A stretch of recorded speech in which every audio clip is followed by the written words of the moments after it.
Freemasonry is very well known for its charity work and its community engagement. We have explored the community engagement aspect in a previous podcast. But to continue doing great work outside of Freemasonry, we also need to take care of those within Freemasonry. One common misconception is that Freemasons look after each other when it comes to business. The reality of this is it's not true. We are a brotherhood and so do look after each other, but it's in a much more simpler and far more meaningful way. It's about providing genuine support, emotional and practical.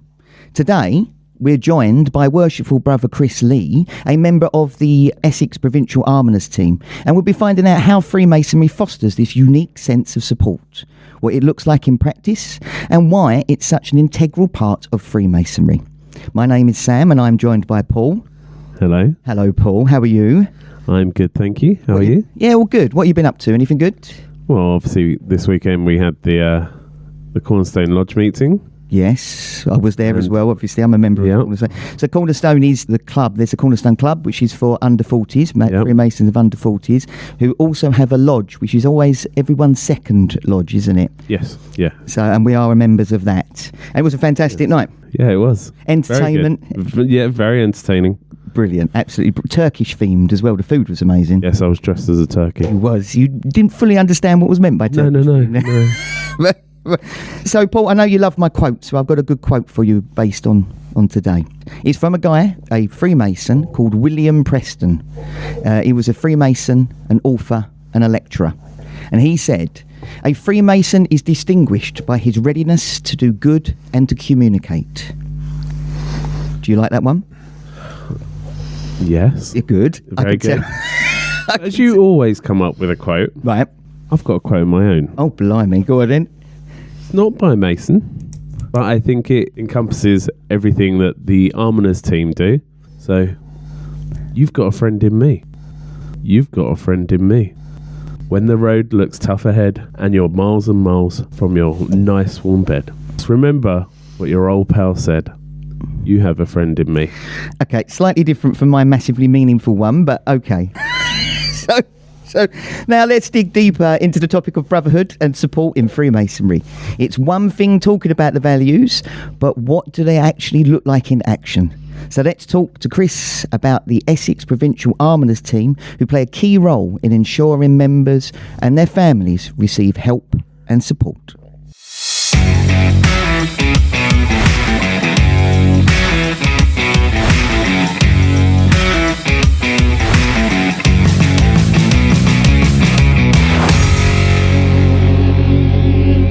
So Chris, how are you today? I'm good, thank you. Thanks for having me. Oh, thank you very much for coming on. So before we go any further, going right down to basics, what is an almoner? Well, I'm going to throw that back at you. And I want to know what you think an almoner is. Well, actually, we do have an almoner here because Paul is the Essex Cornerstone almoner. So maybe you're a better place to answer that.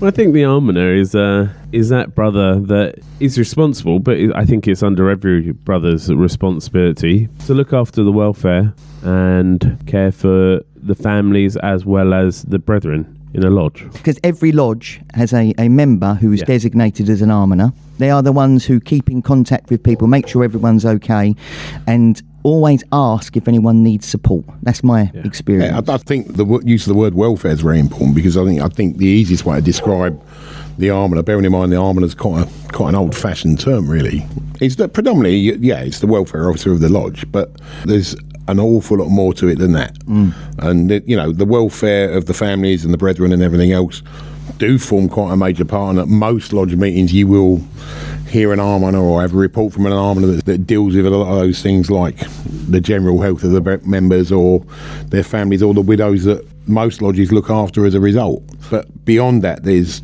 a list that's as long as your arm, really. So tell us about those extra bits, because we obviously know that side of things. What other things do they do? Well, I think a lot of what the Almoners team do goes completely unnoticed. I think that's the first thing. We're kind of like the secret army of Freemasonry. A general support network which consists of grants officers, and they're the guys that will handle the more serious cases. And there are serious cases. And then you have liaison officers. And the liaison officers generally look after a Masonic centre.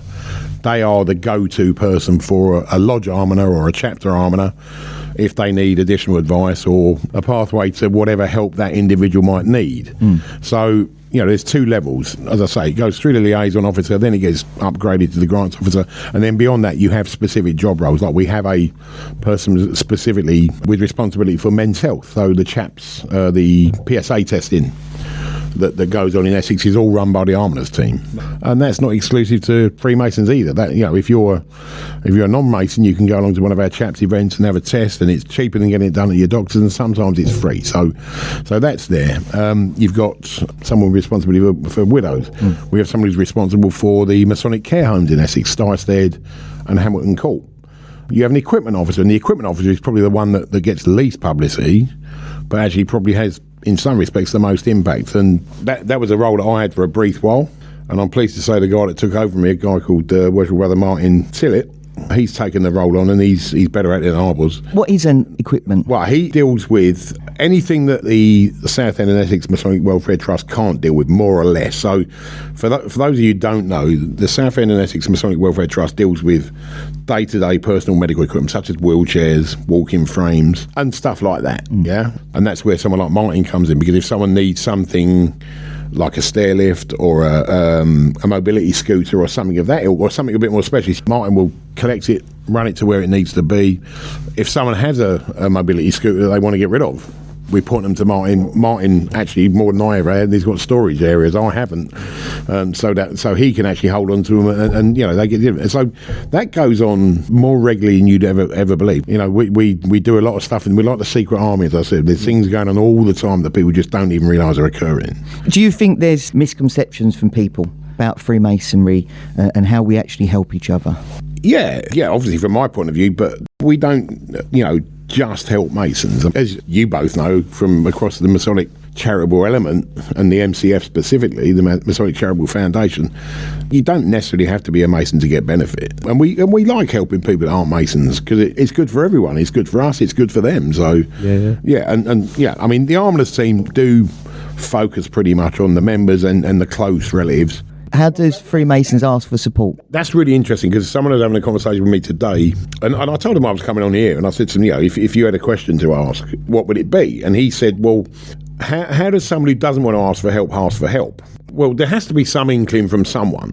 So if your almoner's not close enough to that person to know there's an issue there, that's where proactivity comes into place. Some almoners will literally, once a month, get a phone list, go through the phone list. Anyone they haven't seen or heard from, or anyone that has been unwell, they'll go through that list and touch base.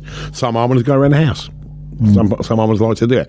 So you have the scenario whereby you should really be close enough to your members to know what's going on, and you know the people, generally speaking.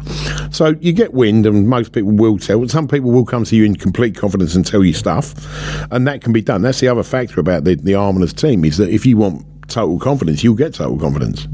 No one will ever know you've been helped. But basically, the third party element, so there's a guy, this is a real case, where he was having some problems. We suspected, because of something that occurred in his personal life, that he was suffering from PTSD, but he wasn't flagging this up. Someone else spotted it. Someone who had been in a similar scenario spotted it and thought he needs some help. And so I had a communication with the Provincial Grand Almoner, and he called him. He called him, and they had a meaningful conversation, and I know there is some work being done in the background. But again, goes back to Paul's original point, you should be looking at the person next year.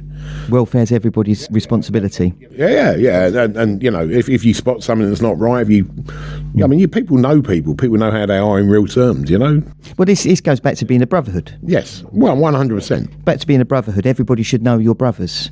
Yeah. And everybody is willing to support each other. Yeah, there was one on the Facebook group just recently. There was a gentleman who ended up in hospital, or a brother ended up in hospital down in Basildon, where they lived up in Colchester. And it was a 99-mile round trip. The Almoners Fund granted, so it would allow the family to stay in an Airbnb down nearby the hospital. That's amazing. So that they didn't have to do that travelling. One of the first things I came across, one of my lodges during lockdown had a guy who had stage 4 cancer, and his treatment didn't stop. During lockdown, he still had to go to his appointments in London.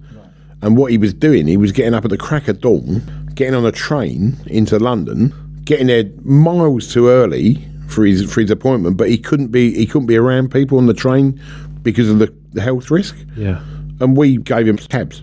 The small points, isn't it? It's the small points. You know, so that he didn't have to get on the train and he could go at the time he needed to go. Especially him being at risk. Yeah, massively.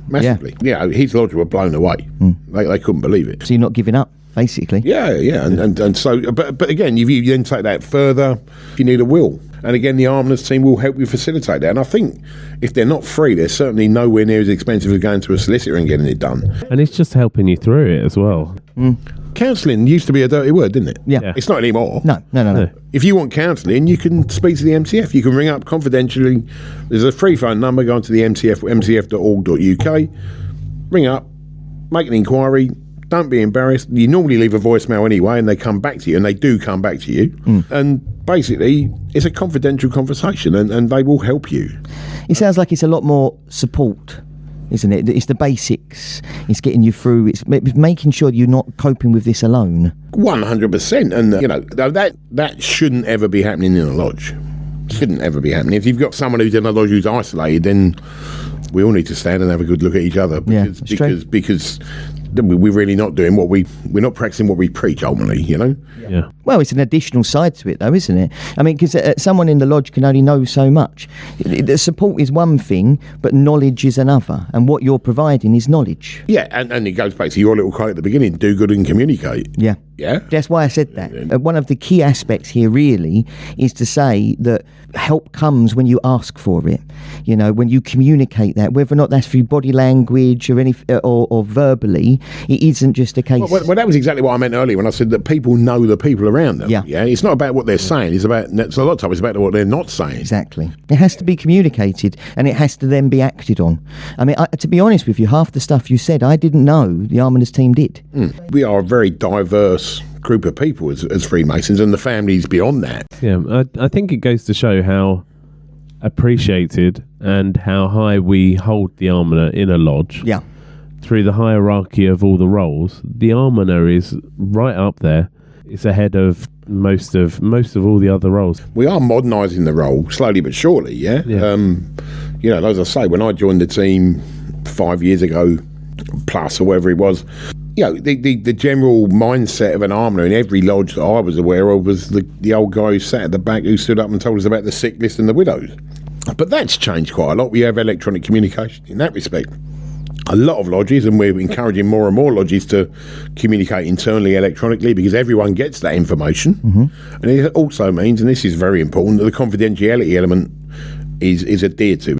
The other element that comes into the Almoner's role, which I've completely ignored, is non-attendees. If you don't attend 2 meetings in a row, then the lodge Almoner gets an email saying, these people haven't been to your lodge for 2 meetings in a row. Are they okay?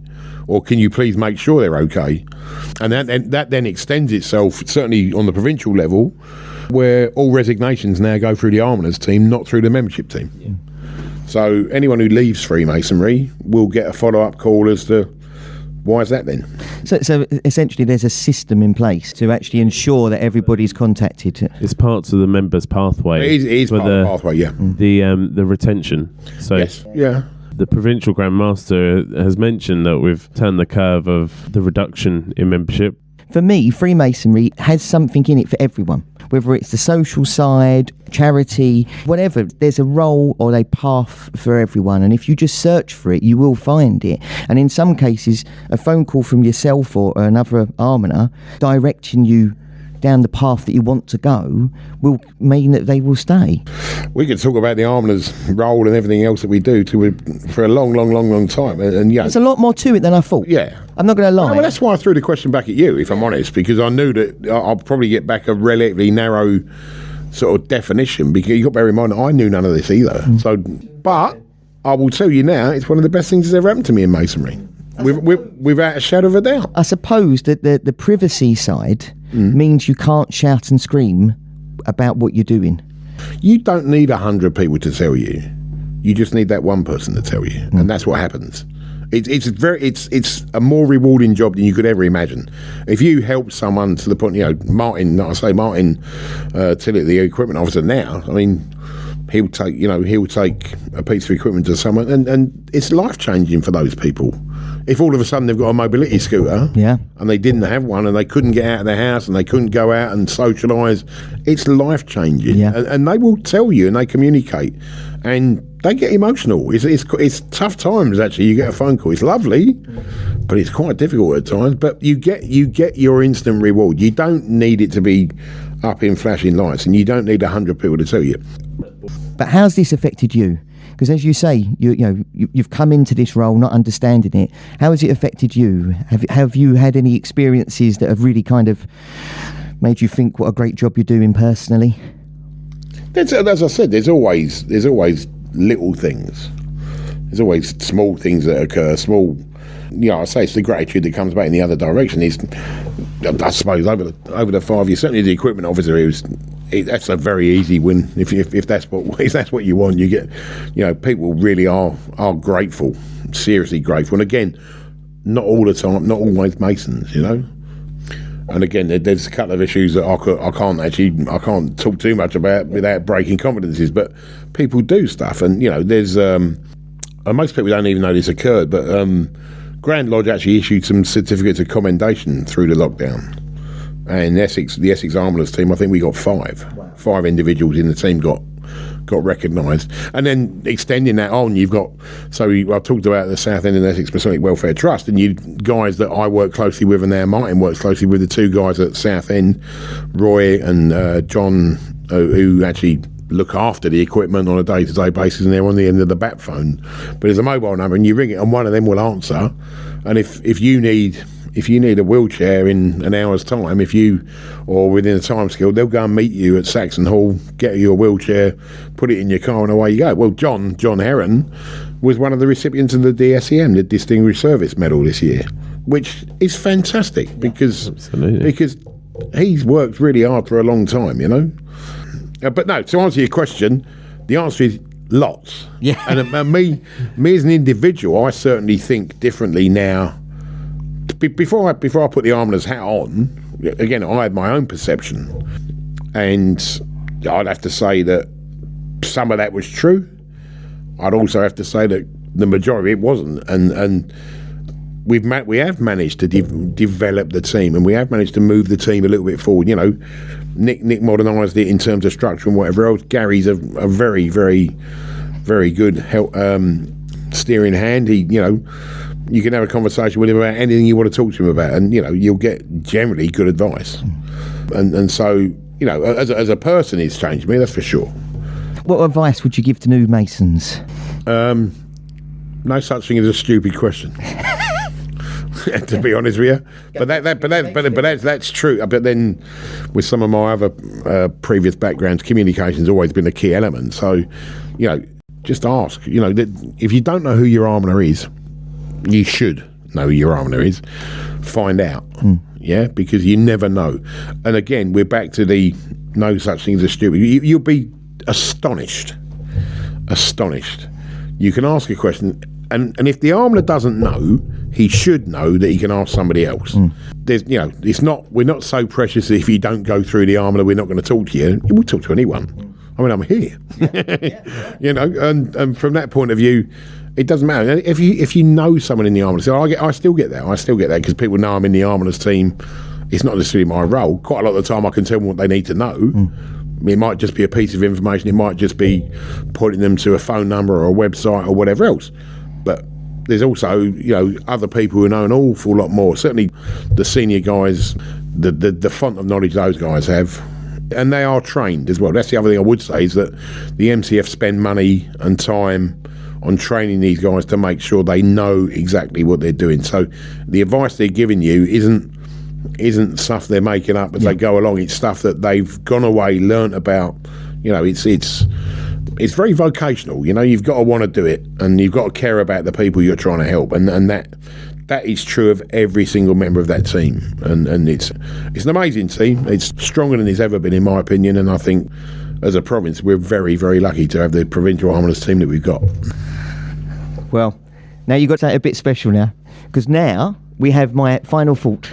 Sam's final thought. I always have a bit of a conclusion. So, Freemasonry's strengths lie in its sense of brotherhood. It's about creating a support network that genuinely cares, one that helps brothers and their families navigate the challenges of life with dignity and compassion.